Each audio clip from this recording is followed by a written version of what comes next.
गुरुवार को छत्तीसगढ़ की साय सरकार ने विपक्ष के हंगामे और बायकॉट के बीच नगरपालिक संशोधन विधेयक को विधानसभा में पारित करा लिया और आज इसके पारित होने के साथ ही एक बड़ा रास्ता आगे को लेकर क्लियर हुआ कि किस तरह चुनाव होंगे। पहले सदन और अब सदन के बाहर बीजेपी और कांग्रेस के बीच में इस पर जुबानी जंग छिड़ गई है।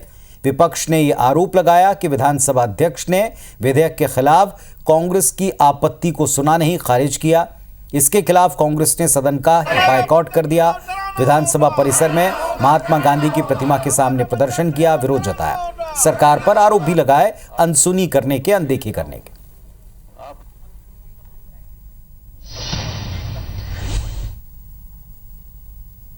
ये मेरे पास है, उसको और जाके आप पढ़ लीजिएगा। 243 पा इसमें लिखा गया है कि 5 साल से अधिक आप नहीं बढ़ा सकते और संविधान के खिलाफ ये प्रस्ताव लाए हैं। हम लोग ऐसे प्रस्ताव में भागीदार नहीं बन सकते, हमारा ये कहना है। इसलिए हम बाहर आ गए और गांधी जी को हम बता रहे हैं कि देखिए आपके देश में क्या क्या हो रहा है। आज इन्होंने जो लाया है ये कम्प्लीटली संविधान के खिलाफ में है। इसीलिए हम इस संशोधन के भाग नहीं रहना चाहते थे, क्योंकि हम उच्चतम न्यायालय के निर्देशों के खिलाफ नहीं दिखना चाहते थे और ना ही संविधान के खिलाफ दिखना चाहते थे। और आगे जरूर इसको चैलेंज किया जाएगा।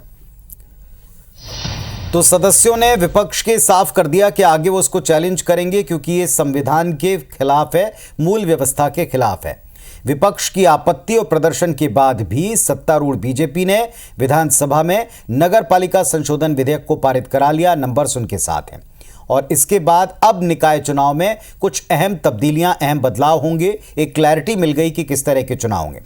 आपको भी हम दिखाते हैं कि क्या संशोधन का असर होने वाला है, क्या बदलाव आपको देखने पड़ेंगे आने वाले नगर सरकारों के या ग्राम सरकारों के चयन में। तो संशोधन के बाद अब छत्तीसगढ़ में नगरीय निकाय और पंचायत चुनाव एक साथ होंगे, इसका रास्ता साफ हो चुका है। महापौर को पार्षदों की बजाय जनता सीधे चुनेगी, प्रत्यक्ष पद्धति से उनका चुनाव होगा जैसा पहले होता था। नगर पालिका, नगर पंचायत अध्यक्ष भी प्रत्यक्ष पद्धति से ही चुने जाएंगे। 2 साल तक अविश्वास प्रस्ताव इसमें नहीं लाया जा सकेगा। महापौर को 2/3 बहुमत के साथ हटाया जा सकता है। नगर पंचायत अध्यक्ष को भी 2/3 बहुमत के साथ ही हटा पाएंगे और वोटिंग का 2/3 कुल पार्षदों का 50% बहुमत होना चाहिए। ये टेक्निकल बिंदु हैं और ये शर्तें भी हैं। नगरीय निकायों में ओबीसी आरक्षण अधिकतम 50% होगा, यानी फरवरी में एक साथ निकाय और पंचायत चुनाव होंगे, ऐसा लग रहा है। इसकी तैयारी है और इसकी तैयारी के लिए सारे प्रस्ताव, ये सारे बदलावों को मंजूरी आज दे दी गई है, इसे पास करा लिया गया।